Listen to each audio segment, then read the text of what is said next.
Welcome. Hello, everyone. Excited to have this conversation today with Stephanie. She is a industry leader in cybersecurity. She is an accomplished author. And Stephanie, I want to give you a minute to go ahead and do an introduction for yourself. Awesome. Thank you. I'm very excited to be here today. So my name is Stephanie Drumloss, and I am recovering from losing my voice. So I apologize if it's difficult for you to understand me a little bit today. But so I have the privilege of being the CISO at Canonical. So for those not super familiar, Canonical, we're best known for our Linux operating system, Ubuntu.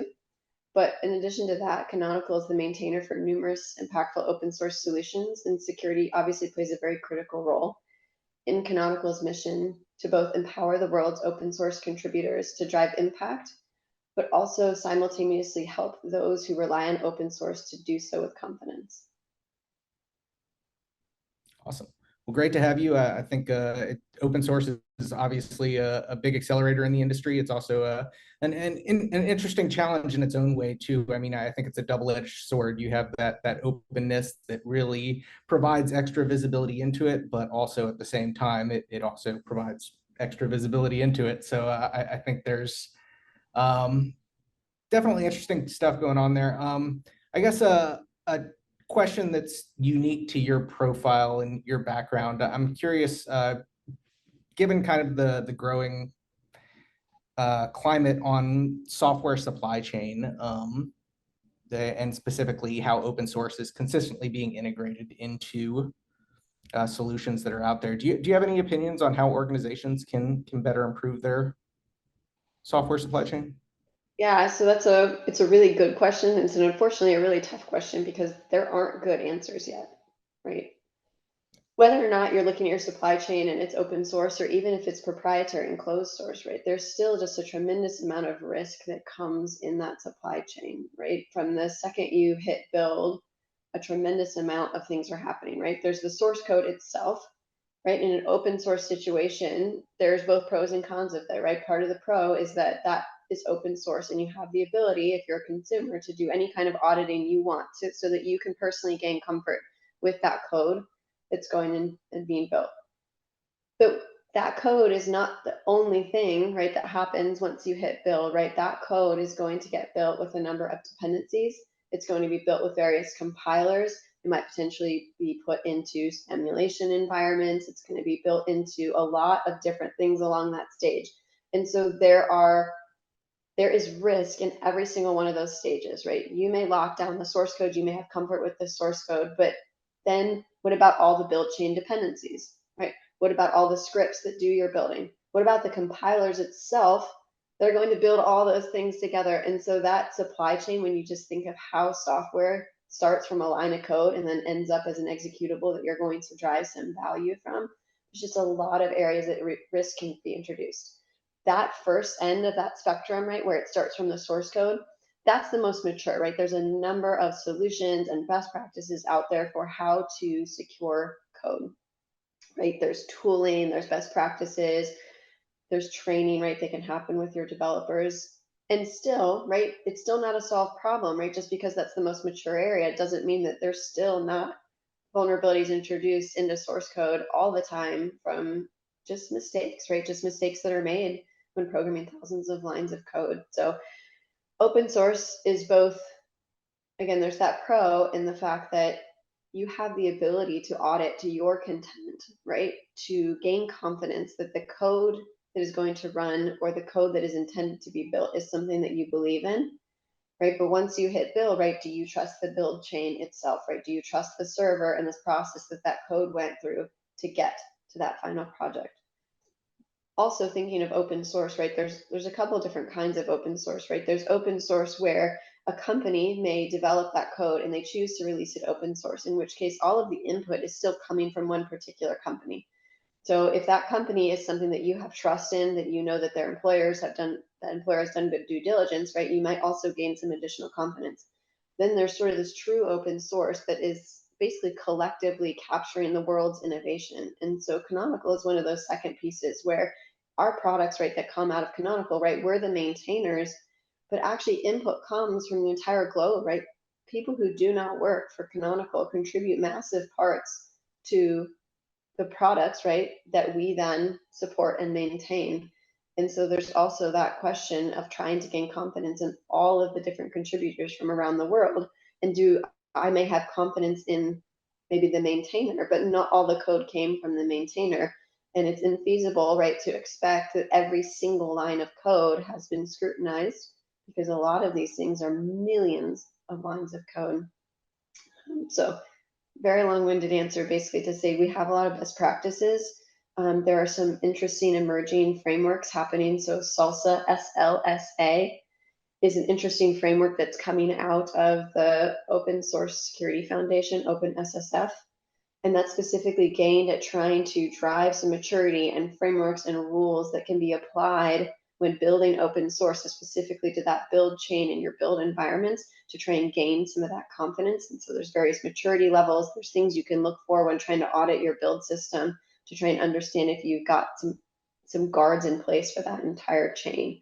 So that's one that I've been watching. It's something I think is really interesting in the space. Fascinating. Well, thank you for the feedback on that.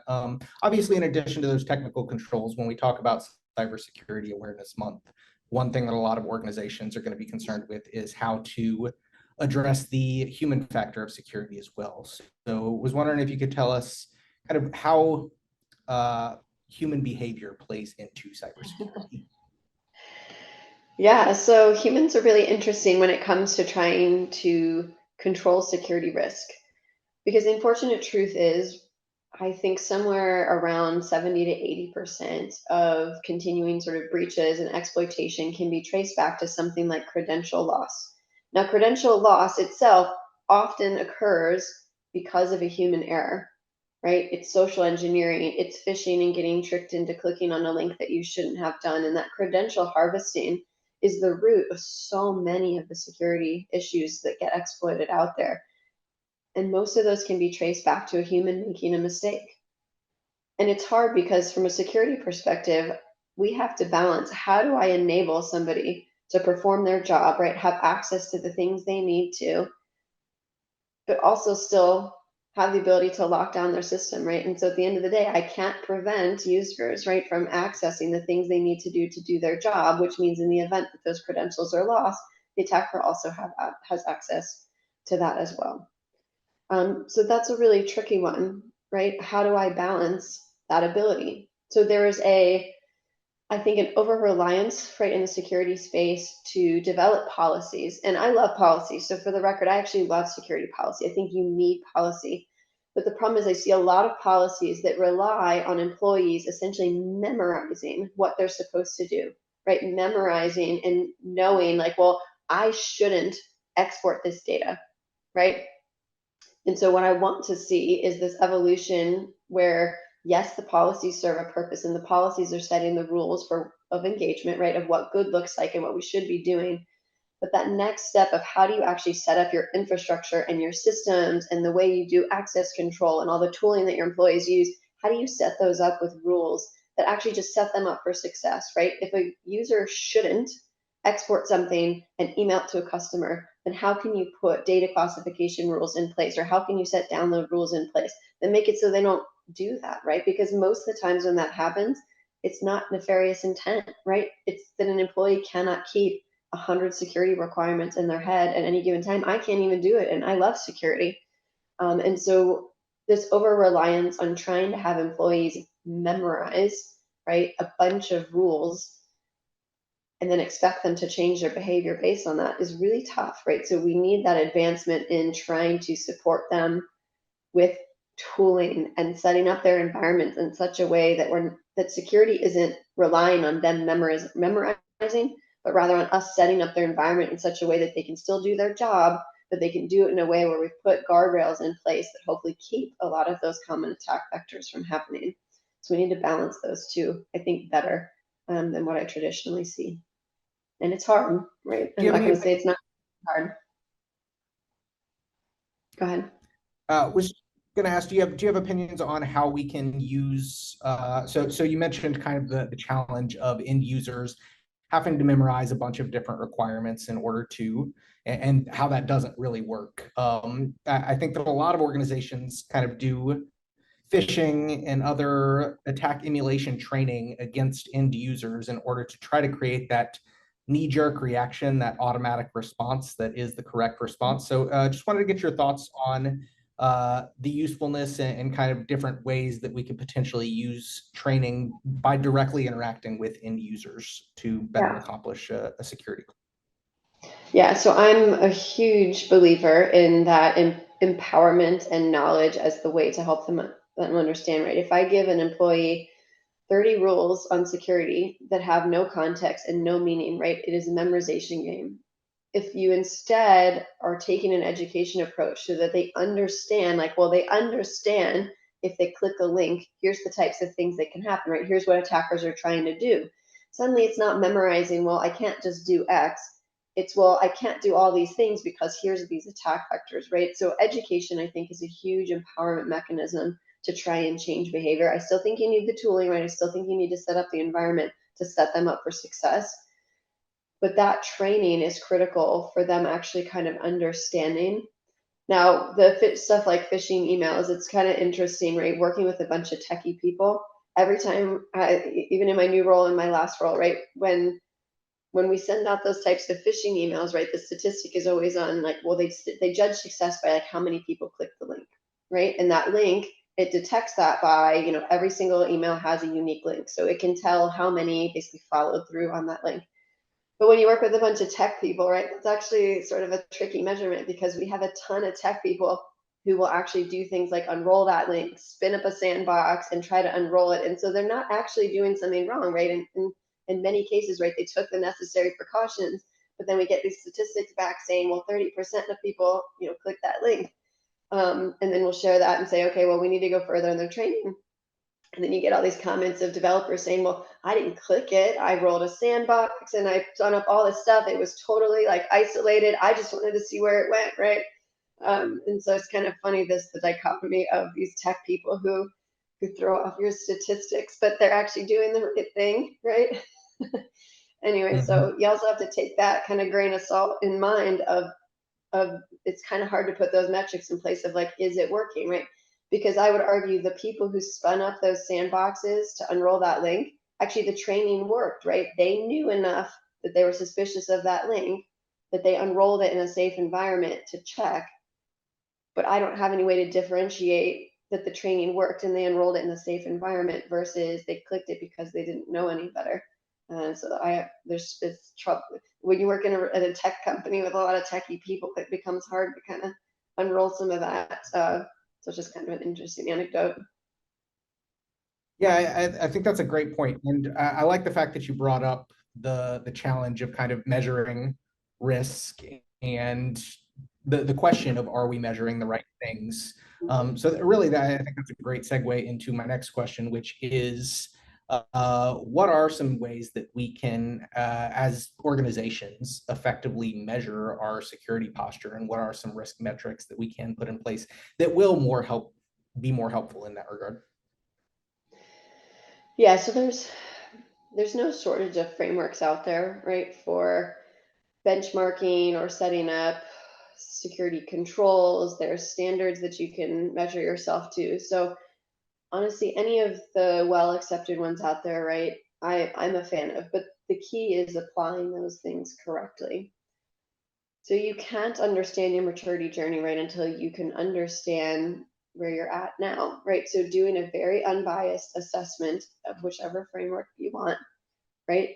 And getting that, where am I now, right? And people tend to, in my experience, right, there's a lot of good intentions and people assessing the maturity of them, right? Well, they'll read something and say, oh yeah, no, we've totally rolled that out to everyone. And the truth is, it's one policy that sits on a site somewhere that nobody reads, right? We're requiring a memorization. So do be very truthful, right, in your risk assessments. Some of it then is then trying to develop that plan of like, where do you want to get, right? Nobody ever gets to a full level of maturity. Every organization is going to accept some level of risk. And so you have to have those very frank conversations of what is the level of risk I'm willing to accept, right? So some people find that, and I'm one of these analytical people who I like translating or quantifying the risks that have been identified, right? So when I do one of those maturity assessments, right, there's going to be a number of risks identified. How you prioritize those, I think, is where you'll find a lot of sort of divergence in how different people manage their security programs. Some people like to do more qualitative, like high, medium, and low risk, or sort of like t-shirt sizing, right? I'm a fan of analytics, right? I like data, so I like frameworks. Like, I don't like to plug specific things, but FAIR, FAIR, is a specific like approach to how you put a dollar amount associated with a security risk, so that you can understand basically where that risk is coming from. And because some risk, right, I may look at a risk and I may have said this is a high impact risk, but I may look at the cost to remediate that risk, and the cost to remediate that risk may be 3 times the cost of what that risk is actually bringing to my organization, right? If I go through something like a FAIR assessment on it, that's really helpful to me, right? Because if I had just looked at the facts saying like that's a high impact, I might have said we absolutely have to do that, right? I'll throw it at the top of the prioritization.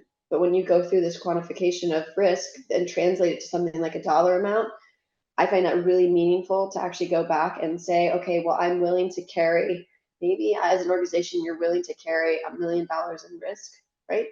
That's a question for you to have, right? Or are you trying to buy down to $200,000 in risk? Like every organization is going to have a specific risk tolerance. And you find when you're trying to translate risk to your CFO, right, to your CEO, that being able to talk in dollars is a lot easier than being able to talk in security risk, because they're not experts in security, right? When you talk about the risk to your identity and access management, that doesn't mean a tremendous amount, right, to other organizations.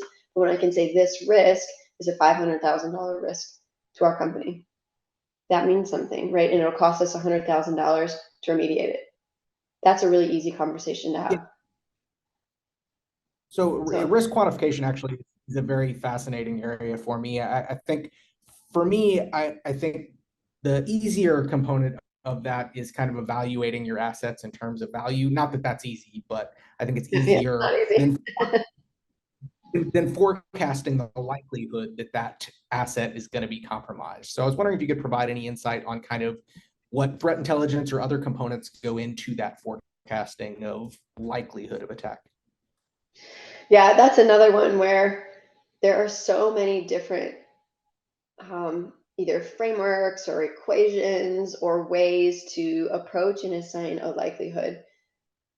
I actually don't have a favorite for likelihood, um, but whatever your organization, right, decides to accept, right, there are quantitative, there are qualitative approaches, there are equations, right, there are complex equations you can use, there are lookup table approaches you can use to assigning likelihood. And so you have to find the one that best fits sort of your company's culture, right? Some people really like the lookup tables, right? Some people love the complexity of the equations. Some people look at those equations and say, I don't really like this, right? Because it's too complex, right? I can't quite understand, but I like the lookup table, right? Because I can exactly see how these two things come together. And if I change this one, I can exactly see what's going to happen to it.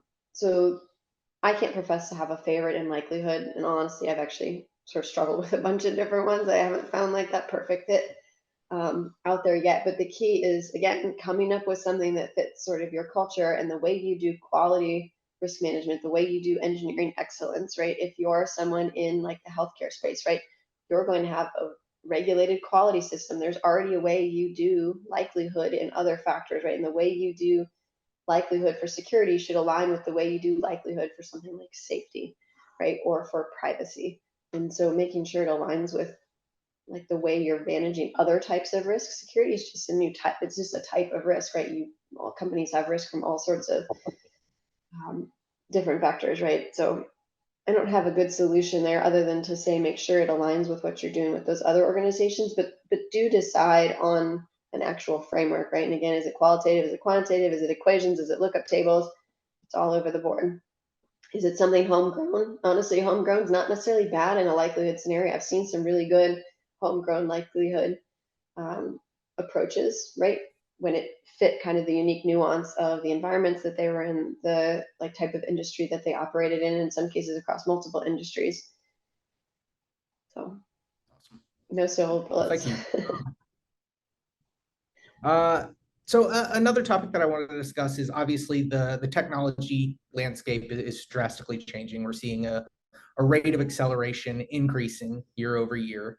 And of course, one of the big factors in that is artificial intelligence. So I was curious if you could provide your insights on how artificial intelligence plays a role in cybersecurity, potentially from defensive or offensive perspectives. Yeah. Oh, I love AI. So every time I think of AI, there's really two buckets when I think of the intersection of security and AI. So the first one is how you secure AI, right? So AI itself represents security risk to an organization. So the responsible adoption of AI and how you go about securing these algorithms is in and of itself a very complex topic, right? In some capacities, right, AI is software, right? So all of your best practices of how you lock down software, how you lock down code, how you manage the data in, the data out, how you threat model all those data flows, all of that actually stays the same. So a tremendous amount of that still stays the same. But there's unique nuance in that particular algorithm, right? Is it a distributed neural network, right? So is there data or those initial neurons maybe forward deployed on a endpoint system, right? And then I have to secure that. And then what does it mean when those little vectors make their way to the next level of neurons? It's maybe on a backend cloud, right? There's a lot of really unique security considerations associated with the fact that it is AI and how AI operates and what kind of model are you using, right?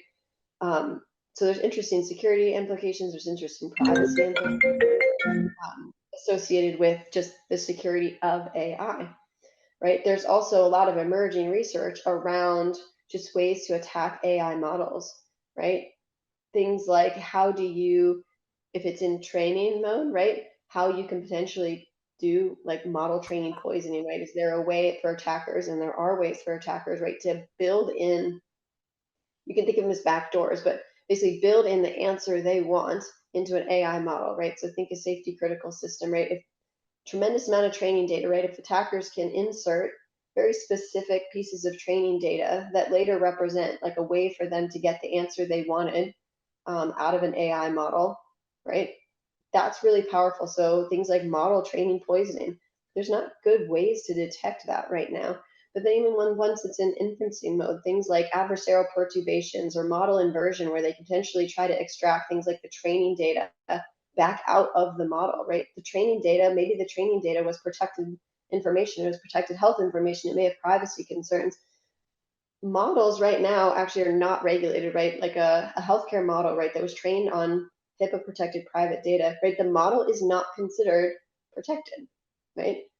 But have been some emerging research around how you can potentially invert that model, right, to get some of the original training data back out of the model. Because at the end of the day, right, each of that pieces of training data had an effect on all these vectors, right, and the weights that went into that model.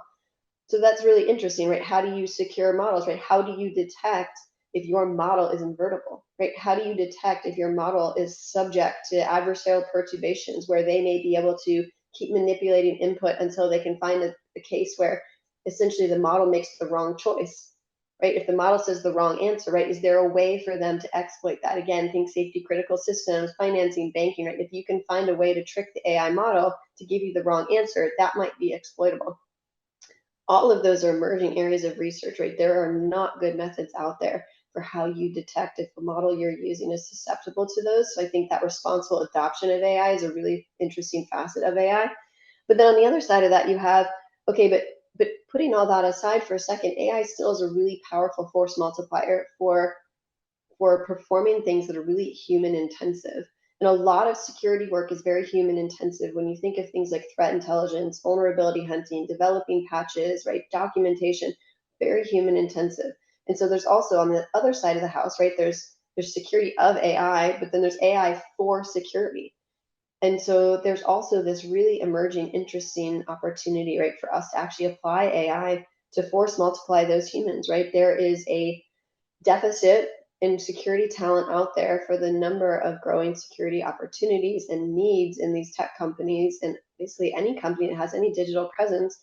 And one of the ways, right, is let's increase the talent pool in the pipeline, right? But the other way is also let's force multiply the humans we have with good tooling. And one of those ways to make that tooling better, right, is to empower it with AI. So I've seen some really interesting use cases of AI models, for example, being trained to help build vulnerability patches, right? When you become aware of a vulnerability in one piece of code, right, a lot of companies have multi-products, right? You've got a lot of products that do the same thing. There's code reuse all over the place. So as new vulnerabilities emerge, right, having AI help you identify where is that in all your other code? Can you help me develop the patch?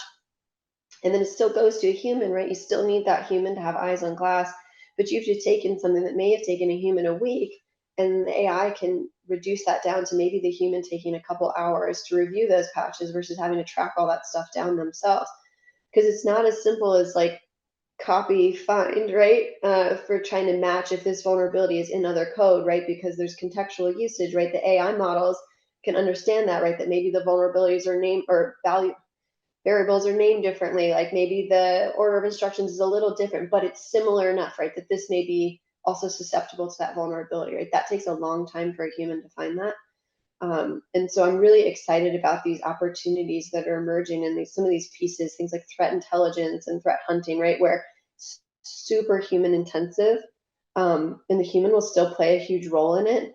But there are so many sort of repeatable tasks, right, that we can empower those humans with AI powered tools. And so that aspect of AI, I'm really excited for about how that can help solve some of the basically deficit in the workforce that we have in security. Awesome. Thank you for that perspective. And honestly, I think that's a great segue into the final question that I have for you, which really looks at, I know you mentioned automation and artificial intelligence as a way to partially offset the challenge of the skill gap and the fact that we don't have enough people to execute the tasks that we need done. But I wanted to see if you had any other insights into other ways that organizations can address that skill gap in ways that they can outside of AI, build an organization out of possibly more junior talent or train up that junior talent to be able to execute as needed. Yeah, yeah, absolutely. So this circles back to basically my love of education, right? So I did not go to school to do cybersecurity. Most of my peers did not go to school to do cybersecurity. And so there is this very real opportunity, right, to take people who have this right mindset, right? They're tinkerers, they want to solve problems, and they love computers, right? I personally, I just want to figure out how things work, right? I was on a mission to understand how computers work. And so I happen to find myself in the cybersecurity space. And I found that is true of a lot of my peers in the cybersecurity space, right? They didn't set out knowing what cyber was. That wasn't their objective, right? They followed their curiosity. They followed interesting things. And a lot of it was self-educated. So it would be great, right, as more organizations find that they have this need for cybersecurity, right, to build training programs, to build opportunities to take and identify those people who have the right mindset, the right curiosity, right, and the right base skills, right. You do need some level of base skills. You can take a computer science engineer, right, and take them, and you can build them into be a security engineer if they have that right curiosity. So taking these training programs, but a lot of it is also access to self-learning materials. I mentioned, right, like I was mostly self-taught in the beginning, as were most of my peers, for the first 10 years of my career. So we would buy training books, we would do follow YouTube tutorials, like the access to just so much of this ability to self-teach just continues to grow. And I get so excited by the amount of material out there so that the passionate people who are curious can take that opportunity to learn. And one of the awesome things about cybersecurity is it doesn't take a lot of like fancy tooling or expensive stuff, right? If you have a computer in front of you, you can practice and you can learn and you can download labs, you can tinker, right? It's so exciting, right? That the barrier to entry is really just your level of curiosity. And so, yes, the more formal approach would be developing these in-house programs, right? But also there's this approach of encouraging your employees through self-learning, like give them budgets to go buy interesting books, right? Give them budgets to attend training classes that are interesting to them, that are external. Because you might find, right, that they didn't think they wanted to be a cyber person. I didn't even know what that was, right? But I wanted to learn how computers work. And so I bought some books on how computers work. And before you know it, I was obsessed with cybersecurity. So both these formal training programs, but also empowering that curiosity in your employees and giving them access to these self-taught materials and encouraging them to use time, right? Giving them time in their day to do things like online tutorials to empower themselves. Love that answer. Awesome. All right. Well, we are at time. Hey, Stephanie, it was a real pleasure. I really enjoyed your insights. I'm sure all the listeners will as well. So thank you for joining us. Did you have any final notes or words that you want to share? No, just I appreciate the opportunity to be here, and I look forward to Cybersecurity Awareness Month.